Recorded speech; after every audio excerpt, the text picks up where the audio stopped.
tere! Täna oleme jõudnud Tallinna Mürakoru lasteaeda uurimaks laste liiklusohutusteadmisi. Täna on minuga siin Katre, kes on lasteaia õppe- ja arendusjuht ning mul on sellega seoses ka mõned küsimused liiklusohutusega. Milline on sinu kogemus lasteaias? Kas juba väikestel lastel on liikluskäitumine parem või kehvem võrreldes eelnevate aastatega? Laste teadlikkus liiklusohutusest on paranenud, kuna iga aasta käsitleme seda teemat õppetöös. Teeme koostööd Transpordiametiga, kelle käest me tellime liiklusteemalisi õppematerjale. Kuna meie lasteaed asub kesklinna piirkonnas, siis õpetajad käivad tihti lastega erinevatel õppekäikudel ja seeläbi juba lapsed õpivad varakult liikluses õigesti käituma. Kuidas sinu silmis saaksid lapsevanemad ja õpetajad aidata noortel paremini liikluseeskirju järgida ja ohutust neile teadvustada? Mina arvan, et kõige olulisem on olla lastele eeskujuks. Lapsevanemad ja õpetajad saavad olla liikluskäitumisel lastele eeskujuks. Teiseks saavad nad tõsta laste teadlikkust läbi liiklusteemaliste ühisürituste ja ka praktiliste harjutuste või projektide kaudu.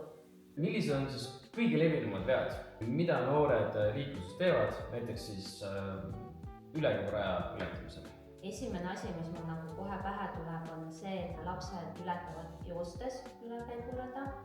Teiseks, nad ületavad ülekäigurada mobiiltelefoni vaadates, et nad ei tõsta pilku, ei vaata paremale, vasakule, ei veendu, kas auto tuleb. Ja kolmandaks veaks ma pean seda, et ületatakse teed mitte selleks ette nähtud kohal.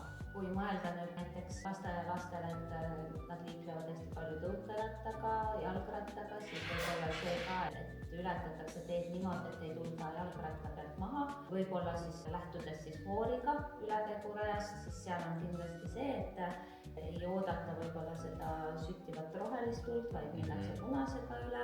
Võib-olla ongi see ka, et lapsed kiirustavadki liikluses, ei võeta seda aega, et veenduda.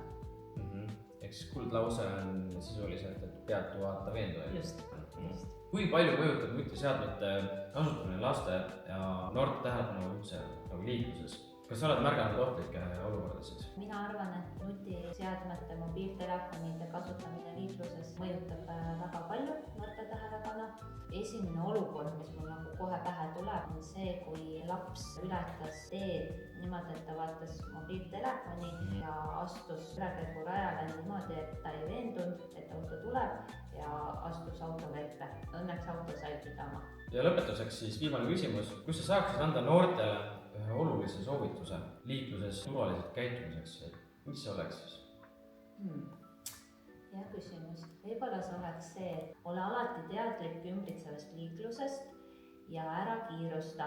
Sinu turvalisus on kõige olulisem.